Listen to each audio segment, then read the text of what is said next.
بسم اللہ الرحمن الرحیم۔ ساتھیوں، پچھلے 24 گھنٹے کے اندر ہندوستان میں 3 مشہور علمی شخصیتوں کی وفات ہو گئی ہے۔ ہماری مراد مولانا ڈاکٹر ادریس حبان ربانی، مولانا محمد اقبال ملا ندوی اور قاری شہر الدین ناظم اعلیٰ مدرسۃ علوم گیا بہار، یہ 3 ہستیاں مراد ہیں۔ یہ 3 ہمیں داغ مفارقت دے گئی ہیں، ہم سے بچھڑ گئی ہیں، جدا ہو گئی ہیں۔ یہ وہ لوگ ہیں جنہوں نے قرآن و حدیث کو اوڑھنا بچھونا بنا لیا تھا۔ ان کی وفات پر ملک کے بڑے اداروں دارالعلوم دیوبند، مظاہر العلوم سہارنپور، ندوۃ العلماء لکھنؤ، اشرف العلوم رشیدی گنگوہ، خانقاہ بوڑیا ہریانہ، جامعہ دارالسلام امبالہ ہریانہ، دارالقرآت حسنیہ، جامعہ صوت القرآن وغیرہ نے تعزیت پیش کی ہے۔ اب ان حضرات کے بارے میں تھوڑا تفصیل سے سن لیجیے۔ ان کی زندگی اور حیات مبارکہ خدمات کے تعلق سے اگر کہیں نقل میں کوئی غلطی ہو جائے تو کمنٹ میں یا فون پر ضرور بتا دیجیے، انشاءاللہ استفادہ کیا جائے گا۔ ہم تھوڑی روشنی پہلے مولانا ڈاکٹر حکیم ادریس حبان رحمۃ اللہ علیہ کی زندگی پر ڈالتے ہیں۔ رئیس الحکماء، تاج الاطباء، ماہر نبض، عالمی شہرت یافتہ حکیم و ڈاکٹر مولانا محمد ادریس حبان رحیمی صاحب کا حرکت قلب بند ہونے کی وجہ سے رات یعنی بدھ کی رات میں 11:45 پر اپنی رہائش گاہ پر انتقال ہو گیا ہے۔ مرحوم 62 برس کے تھے۔ ان کے پسماندگان میں یعنی جو ان کے بعد رہ گئے ہیں، ان کے 3 لڑکے ڈاکٹر محمد فاروق، ڈاکٹر حکیم محمد عثمان، حکیم حاجی عدنان، اس طرح 3 لڑکیاں اور بیوہ ہیں۔ مرحوم کی نماز جنازہ ابھی 10-11 بجے دارالعلوم محمدیہ بنگلور میں ادا کی جانے والی ہے۔ مرحوم یعنی مولانا ادریس حبان نے سیرت طیبہ، تصوف، فقہ اور طب جیسے کئی موضوعات پر اہم کتابیں لکھی ہیں۔ خوابوں کی تعبیر اور مفتاح الصلاۃ جیسی کتابیں ان کی قبول عام ہیں۔ مولانا ادریس حبان اتر پردیش کے ضلع مظفر نگر کے قصبہ چرتھاول میں 20 اپریل 1958 کو ایک علمی گھرانے میں پیدا ہوئے تھے۔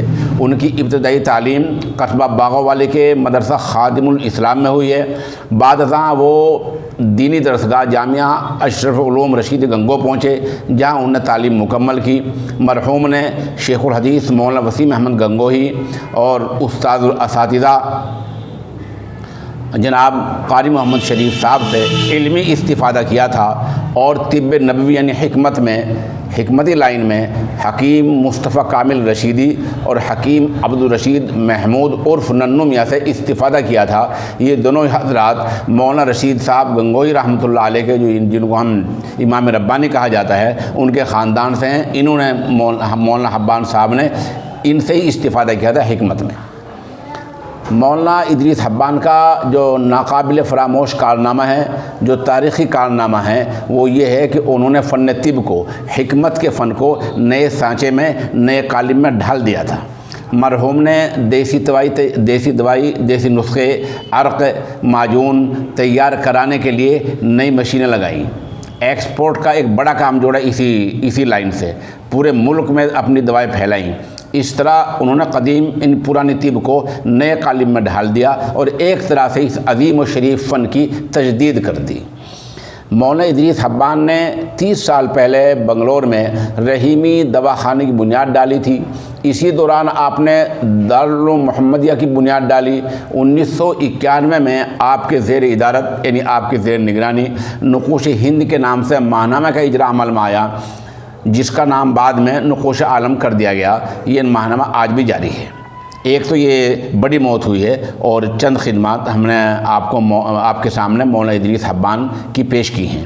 دوسری جو بڑی موت ہوئی، اہم موت ہے، وہ مولانا محمد اقبال ملا ندوی رحمۃ اللہ علیہ کی ہے۔ یہ ملا ندوی بھٹکل کے رہنے والے ہیں، اور ان کے قبیلے میں لوگ اپنے آپ کو ملا لکھتے ہیں، اس لیے ان کا پورا نام ہے مولانا محمد اقبال ملا ندوی۔ یہ گزشتہ روز ان کا بھی ہسپتال میں انتقال ہو گیا ہے۔ مولانا محمد اقبال ندوی حضرت مولانا رابع حسنی ندوی کے خلیفہ و مجاز بیعت تھے۔ شہر بھٹکل کے قاضی تھے اور جامعہ اسلامیہ بھٹکل کے بھی صدر تھے۔ آپ کی پیدائش بھٹکل میں 17 اگست 1945 کو ہوئی۔ والد کا نام حسین ملا ہے۔ 1967 میں جامعہ اسلامیہ کے شعبہ عالمیت میں تعلیم مکمل کی اور پھر دارالعلوم ندوۃ العلماء لکھنؤ سے فضیلت کی سند حاصل کی۔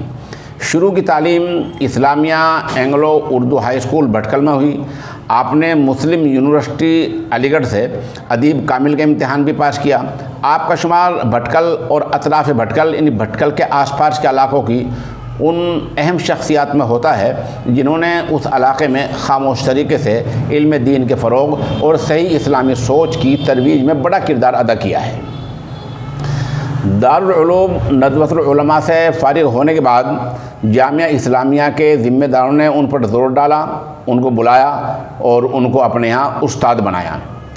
مرحوم مولانا اقبال ندوی کو فقہ شافی پر خصوصی ملکہ حاصل تھا، جیسے فقہ حنفی ہے ایسے فقہ شافی بھی ہے، تو مرحوم کو فقہ شافی پر خاصا ملکہ حاصل تھا۔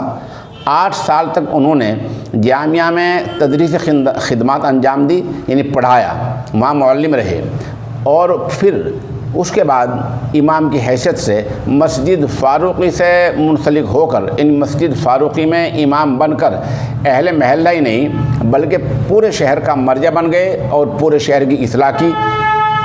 پھر شہر بھٹکل کی مستورات یعنی طالبات کے دینی ادارہ جامعۃ الصالحات میں استاد بھی رہے اور محتمم بھی رہے۔ کئی سال تک آپ نے یہ خدمات انجام دی۔ مولانا اقبال ندوی فقہ شافی پر کافی رسوخ رکھتے تھے، کافی مہارت رکھتے تھے، اور فقہی مسائل کو اخذ کرنے یعنی فقہی مسائل کو قرآن و حدیث سے لینے اور ان کو مرتب انداز میں ان کو صحیح طریقے سے ترتیب کے ساتھ پیش کرنے میں ید طولہ یعنی مہارت رکھتے تھے۔ آپ علم فلکیات یعنی آسمان کا جو ستاروں کا علم ہے، جو وقت کا علم ہے، کس وقت ستارہ نکلا اس وقت کیا وقت ہوگا، کب 2 بجیں گے، کب 3 بجیں گے، کب 4 بجیں گے، اس علم فلکیات میں ماہر ہیں۔ بھٹکل اور علاقہ بھٹکل میں اوقات الصلاۃ نماز کے اوقات کے لحاظ سے جو جنتری ترتیب دی جاتی ہے وہی اس کو ترتیب دیتے چلے آئے ہیں۔ ان کی تصانیف میں اذکار حج و عمرہ اور تخریج اوقات الصلاۃ خاصی مشہور ہیں۔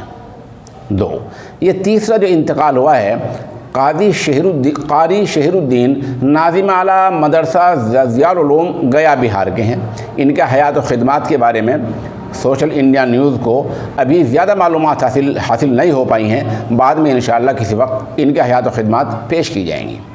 ان اموات پر جو تعزیت پیش کرنے والوں کے جہاں سے ہمارے پاس فون آئے ہیں ان میں خانقاہ بوڑیا کے سربراہ اور آل انڈیا مسلم پرسنل لا بورڈ کے رکن حضرت پیر جی حافظ حسین احمد قادری مجددی، جامعہ اشرف العلوم رشیدی گنگو کے محتم اعلیٰ و شیخ الحدیث مفتی محمد خالد سیف اللہ قاسمی، حسینیہ ٹرسٹ مظفر نگر کے چیئرمین اور خادم قوم قاری محمد کلیم قاسمی، مولانا شاہ نواز قاسمی، اور صحافی و مدیر اور استاد تفسیر جامعہ اشرف العلوم رشید گنگو کے مولانا محمد ساجد کھجناوری، اور دارالقراءت حسنیہ کے محتم اعلیٰ مفتی بلال قاسمی، اس طرح نیازو پورے سے مفتی عبدالقیوم صاحب، اور ندوۃ العلماء لکھنؤ کے استاد مولانا محمد مستقیم ندوی، اور پھلت سے حافظ محمد ادریس قریشی، جامعۃ السعادہ سے مولانا محمد عرفان ثاقب قاسمی، مولانا معظم رحمانی